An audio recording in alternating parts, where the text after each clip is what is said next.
أعوذ بالله من الشيطان الرجيم. بسم الله الرحمن الرحيم. وما أرسلنا من قبلك إلا رجالا نوحي إليهم فاسألوا أهل الذكر إن كنتم لا تعلمون. سورة النحل 43 نمبر آیات. پر 43 نمبر آیات کې د مشرکانو یو اعتراض نقل کیږي چې کوم د نبی علی السلام پر رسالت باندې بدوی کاو چې نبی علی السلام پیغمبر نه دی. اعتراض دوی دا کاوه چې نبی علی السلام انسان د انساني ضرورت او انساني مجبوریات لري او چې کوم کس پیغمبر نو هغه انسان کېدی نشي، انسان پیغمبر نه دی. دا مشرکانو عقیده و. مر پکار د چې فرشتہ پیغمبر شي یا بل یو مخلوق راشي خود انسان پیغمبر کېدی ویل دا ممکن نه دی. دا مشرکانو دعوا مضبوطه. نو بده ځکه کې دا هغه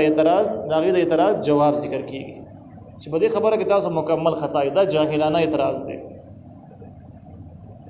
الله تعالی وما ارسلنا من ندل گلی من قبل کستاسو نوړان د نبی عليه السلام ته وي الا رجالا مگر ناری نو سړیو نو سړی خامخا انسانانی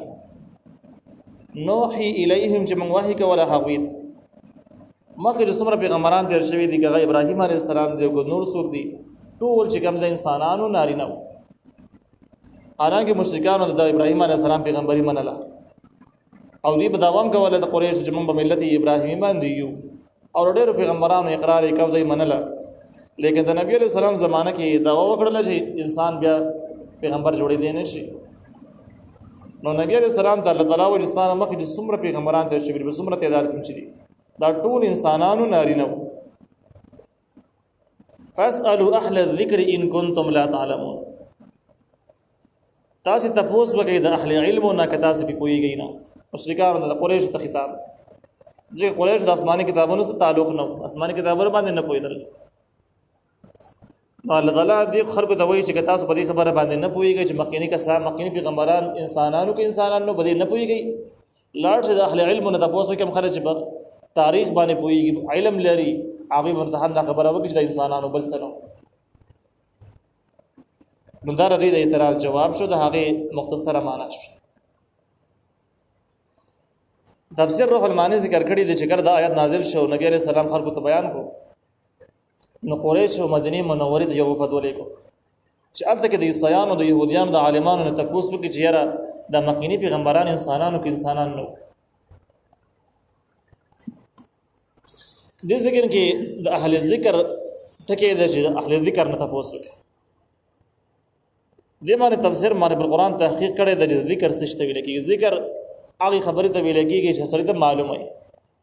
نو هغه خلکو ته تاسو وکړي چې کوم دا خبرې معلومه چې مخکینی امتونو کې پیغمبران څه قسم او انسانانو کې انسانان نو.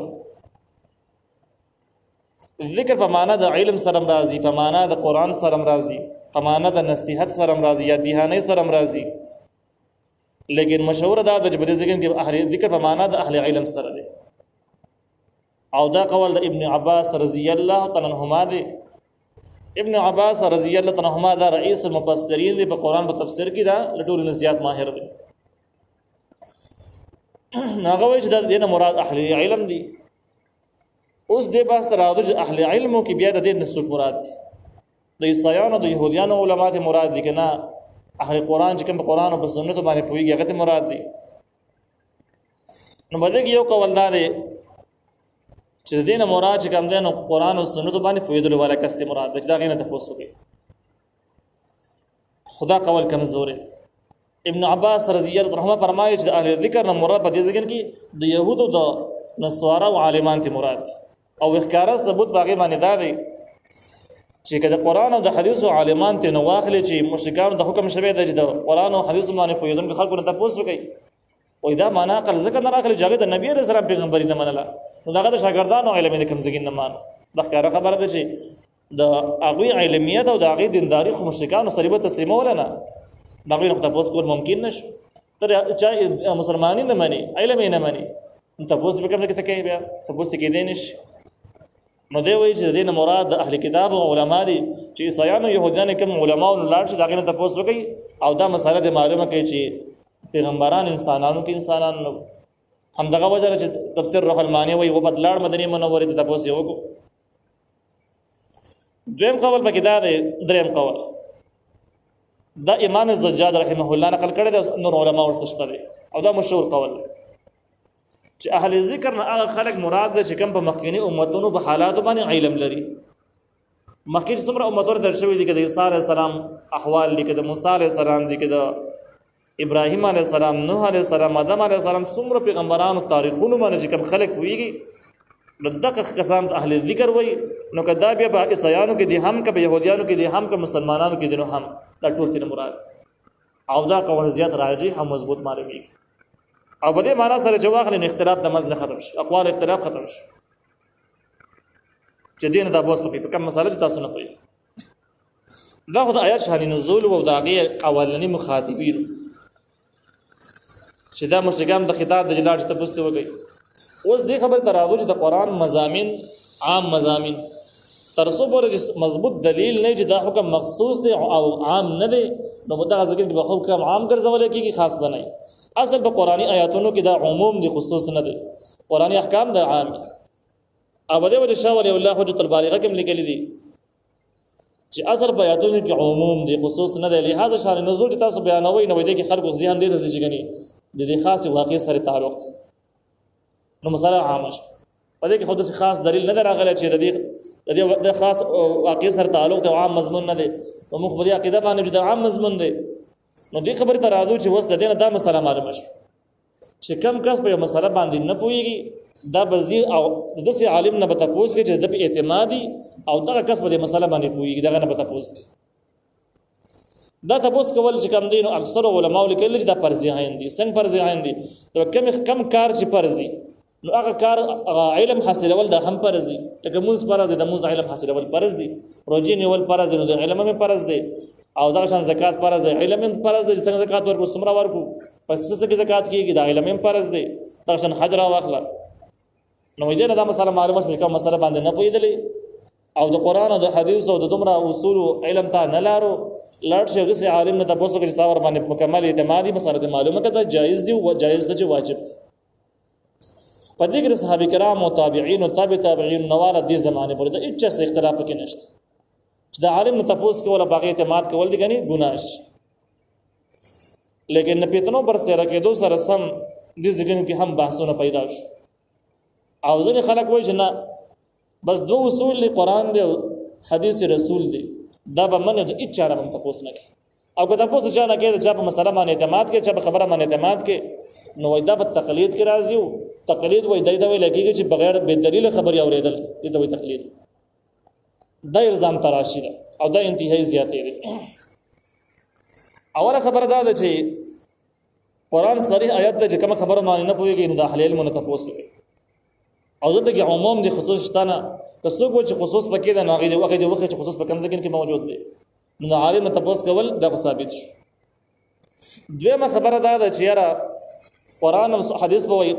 دا به ګوري تپوس به نه کوي، چا په خبره به اعتماد نه کوي، شرک راځي. او صرف دو اصول دی، قرآن دی او حدیث دی، او که چا نه تپوس دی وکړو بغیر اعتماد وکړو شرک راغی نو بیا به دې صورت کې بدین باندې عمل کول بیخي ممکن هم نه دي. ځکه ممکن نه دي چې داسې څوک کولی شي چې هر سړی د دومره لوی عالم شي چې دا په تمام دین باندې تفصیلا پوهېږي. داسې هېڅوک نشي کولی، هېڅوک. لکه چې عالمان دا اکثري داسې چې په یو فن پوهېږي په بل نه پوهېږي، بل پوهېږي په بل نه پوهېږي، بیا خپلو کې یو بل سره رابطه کوي، یو بل نه تعاون حاصلوي. نو اوس فرض که سړی د میراث مسله معلوموي او دا چا نه تپوس نه کوي چې په شرک راځي او دا قرآن مطالعه کوي، دا کتابونه مطالعه کوي، د میراث مسله معلوموي، هغه دومره ګران علم د جواب پیدا داسې معلوم هم نه کړي چې په اسانه باندې ډېر به وکړي. دویم دا به څوک چې دومره کتابونه پیدا کړي، هر سړی کتابونه پیدا کړي دا علم په تفصیلا حاصلوي، دا څوک کولی نه شي. نو دا ممکن نشو. او کم کار چې ممکن نه وي نو په هغې باندې انسان مکلف هم نه وي. دوه خبرې شوې. درېیمه خبره دا ده چې څنګه ته وایې چې قرآن او حدیث به ډایرکټ ګوري په دې باندې به عمل کې نو دې کې یو نقصان بل هم شته او دا به هر چا باندې فرض وګرځي او د تپوس چې کوم دی حرام وګرځي. نقصان یې دا دی چې که فرض کړه ته دا معلومه چې په اوداسه کې څه فرایض او چا نه تپوس نه کوي ته به داسې کار وکړې چې دا قرآن به ډېر سپاري وګوري په دې کې به معلوم کړي چې شته که نشته او که په هغې کې راغی خو خبره ده که تا معلوم کو او ته به دا مسله معلومه ورې چې دا فرض دی دا سنت دی دا مستحبات دي دا اصول هم ته معلوم کړل خو وش واسانه شو کله چې ونه شو بیا بخاری شریف راکولاو اب د اخیره پوری وګوري بیا مسلم شریف راکولاو د اخیره پوری وګوري ترمذی شریف راکولاو د اخیره پوری وګوري بیا جامع المسانید چې 50 جلد کې دا به ټول مطالعه کی ته به یو مسله معلومه چې به داسې کې سپر ایست شته کنيشت او دا د چا د وسې خبره نه نو دینم پته ولګېدل چې دغه عقیده غلطه اهل علم نه تاسو کول دا پکار دي دا ضروری دي دا جایز دي بلکې بزنه صورتونو کې واجب دي دا د عوام خلکو تقلید شو او د هغوی د ځان په یو طریقه شو اوس راځو عالمان کم کسان چې علم کوي نو علم په حواله سره ځینې مسائل دا چې قرآن او حدیثو کې صراحتا موجود دي ښکارا په ښکارا موجود دي عالمان نه پیژني دا مسله دې ځکه نه معلومه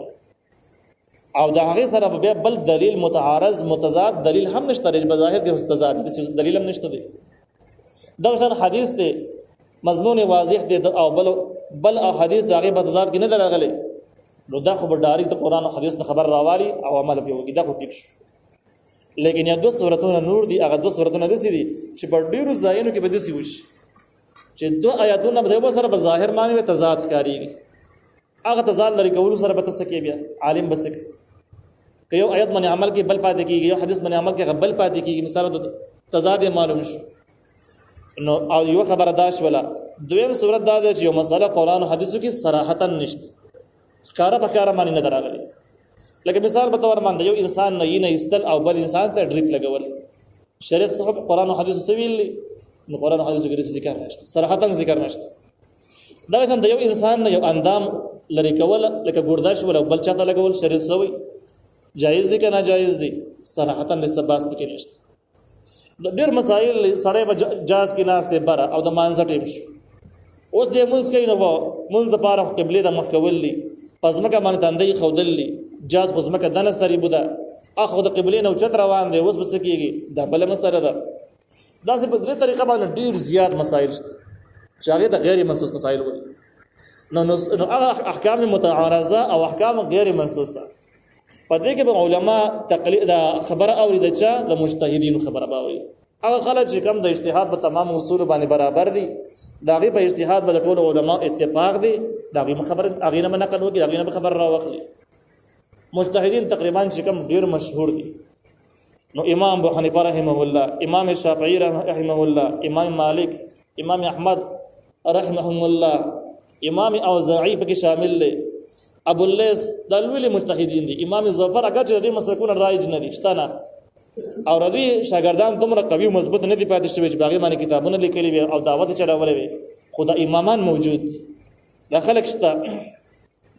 دا ټول مجتهدین دي نو په دې مسایلو کې بساړې مجبورن اجتهاد تلاړ شي نو بده چې دا الزام نه لګي چې د قران او د حدیث په مقابل کې ته د امام خبره وورده دا د قران او حدیث په مقابل کې نشو د قران او حدیث په رڼا کې شولا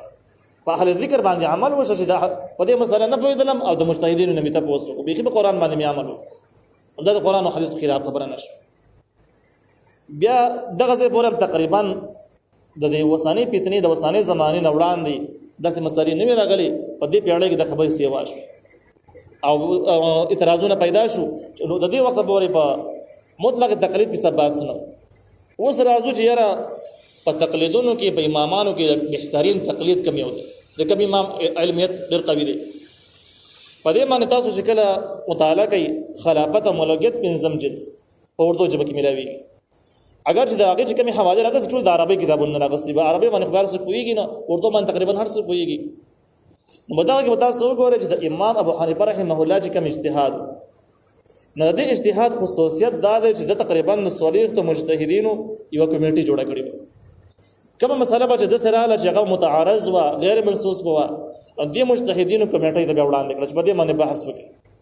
او په دې باندې بحث شروع شو هر مجتهد خپل رائے ویله اول به دې باندې بحث وشي په دې باندې چې چا قرآن او حدیثونو دلیل یې نو پیش کړي که دلیل په پیش شو خبره به دغه ځای حل کېده که نه پیش کېده نو بیا باقي باندې بحث روان شو علمي بحث په روان شو او بیا د خلافت او ملوکیت لیکلي دي چې په دې کې به کله کله د څه وشو یو مسله باندې په مجتهدینو بحث شروع کو دا بحث به دومره اوږد شو چې پوره یو میاشت په دې باندې به بحث وشو هغه نه بعد مسله حل شو او بیا دې حواله ورکړی د یو عالم حواله سره لیکلي دي چې یو میاشت بحث نه وروسته ما د یو امام ابو حنیفه رحمه الله دارالحدیث نه د الله اکبر आवाज واورید ګڼ आवाजونه راغلل زور لما په تاسو کې سم سره د ول چې بس پوره یو میاشت بعد مسله حل شو نو اوس دغه کوم مسالې چې امام ابو حنیفه رحمه الله لیکلي دي نو دا اجتهاد سره سم اجماع هم شول ځکه د مجتهدینو اتفاق پر راغی او صریح مجتهدین په دې باندې متفق شو زنه روایتو کې 38 ځنه کې 40 کم نه کم 38 زنه زد 40 نو دغه مسائل هم اجتهادي شو هم د اجماعي شو اجماع وسره شامل شو اجماع د شریعت دریم نمبر دلیل دی اول قران دی بیا سنت دی بیا اجماع دا او اخره کې قیاس څلورمه درجه ده او باقی علماء مجتهدین چې کوم دین هغه هم د خدمت دین لپاره کړی دي او ټول قدر او د احترام قابل دي لیکن دومره اهمیت او دومره خصوصیت دا غي نشته دي چې د مسائل اجتهادي مسائل لپاره د مجتهدینو کمیټي وډا کې هغه باندې په بحث وشي او بیا مشترکه مسله چې کوم د باقي باندې اتفاق راشي دا مسله ټیک نو په دې طریقه باندې بهترین د تقلید په هغه مسایلو کې چې کوم متعارض دي غیر منصوص دي دا د امام ابو حنیفه رحمه الله شو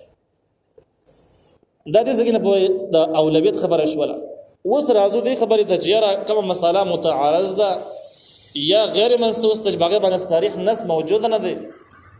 او بده کې یو امام یو راي ده د بل امام بل راي ده د بل امام بل راي ده مختلف رايګانی او سړی د ذکر کوي چې بس اندازې ته ګوري چې به کوم خبره کې ګټه ده کله امام ابو حنیفه رحمه الله قول راخلی چې کوم ځکه دنیوي فائدہ ده او کله امام شافعي قول لري چې کوم ځکه ته اساني معلومي کله امام مالک قول راخلی دا کار څنګه دی دا جایز دی که ناجایز دی یو خبره ده دویمه خبره ده چې په کوم ځکه کې چې یو تعلیمات رایج دي د امام ابو حنیفه تعلیمات رایج دي د امام مالک دي د امام شافعي دي او بل مسلک والا کس راضي په دغه تعلیمات باندې رد کوي او دغه ځکه خپل نشریات کوي خپل دعوت چلی دا څنګه دي اولنې مسله چې کوم دا چې سړی په اسانۍ پسې ګرځي د سر باندې په قران ذکر کړی دی چې دا په دین باندې عمل نه دی دا د خپل نفس او د خواهش غلامی ده چې بس کوم شی ته آسان کاری نو چې دا ټیک نو خواږه بیا غضب ته غاښ چې دغه د مګور خو اسانۍ ته ګوره دا د خپل نفس او د خواهش غلامی ده دا په دین او شریعت باندې عمل نه دی او دا د هیڅ چاره هم نه د جدي وشي نو لہذا بدی کې به اسانۍ پسې بنه ګرځي دویمه خبره دا ده چې کوم ځکه یو تعلیمات رایج دي او بل کس راضي باغی باندې اعتراض کوي چې یار دا تعلیمات نه زما سره بل مسلک موجود دي نور مسائل موجود دي ما سره کتابونه شته دي او دغه مسلمانانو اجماعي چې کوم عقیده ده او کوم عمل دغه خلاف تحریک راپورته کوي دا څنګه دی د دې رد چې کوم دی د مسلم شریف په روایت کې موجود مسلم شریف په روایت کې د عرفاجه رضی الله عنه حدیث مبارک دی هغه په سند سره نقل دی نبی کریم صلی الله علیه وسلم فرمایي چې کله د یوځای مسلمانان په یو شرعي مسله متفق شو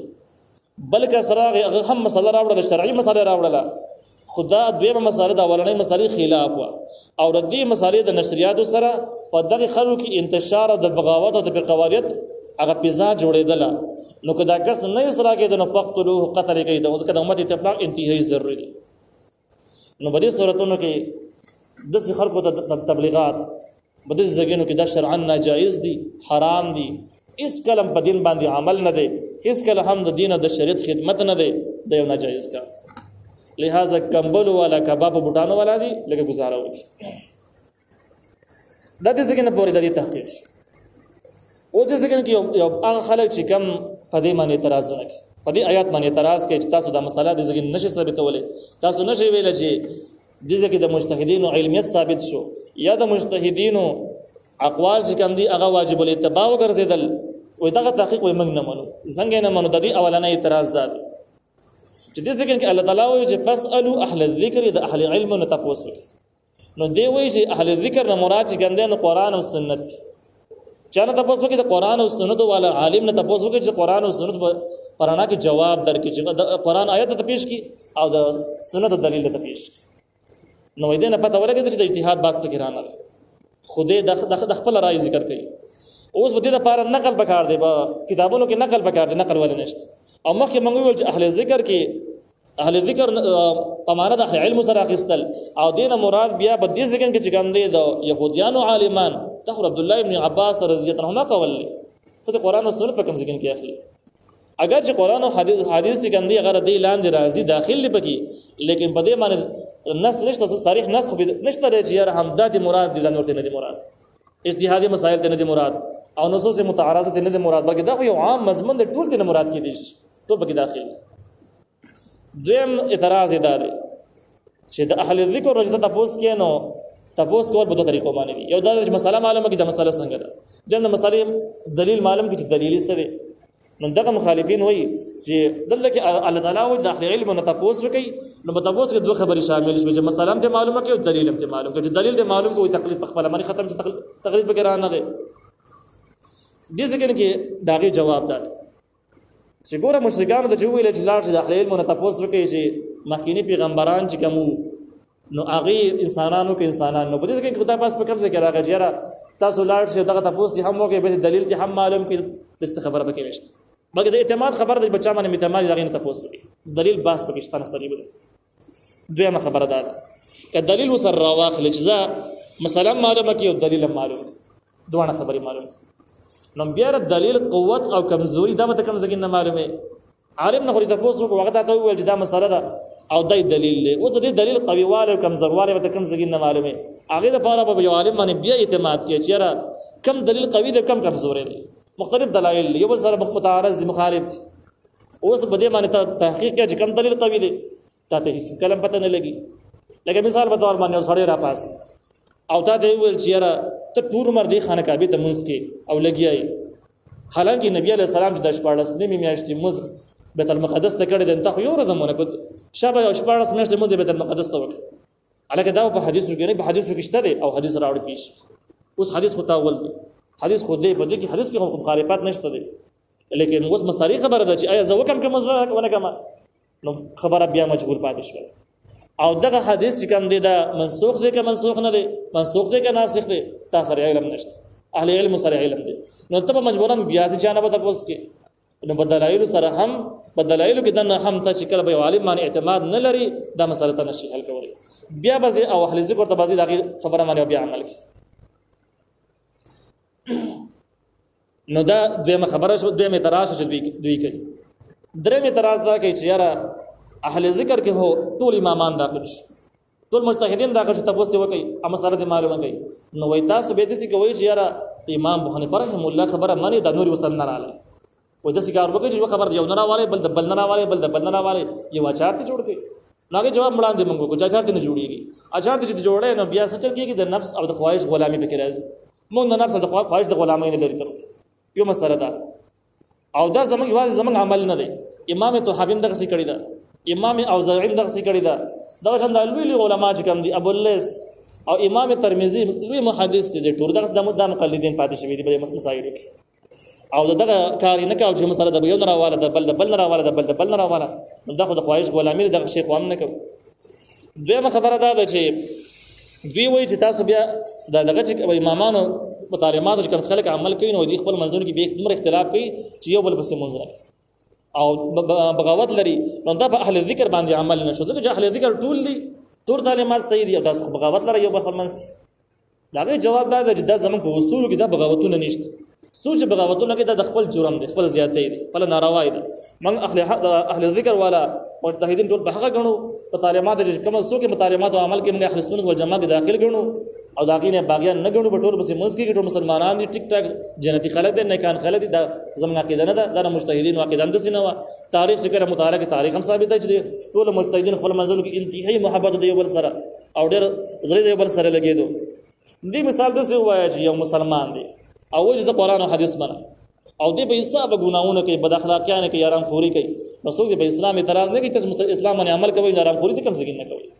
ځکه اسلام خو غلط نه دی، راځړی غلط دی. او سوچ په دې مسلکونو کې دن نه دی غلط کار کوي، راځړی غلط دی، مسلکونه غلط نه دي، مسلکونه ټول صحیح. البته مونږ چاته د اجازه نه ورکو چې دا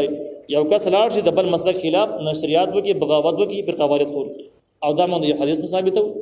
او دا یو سنت عمل لري.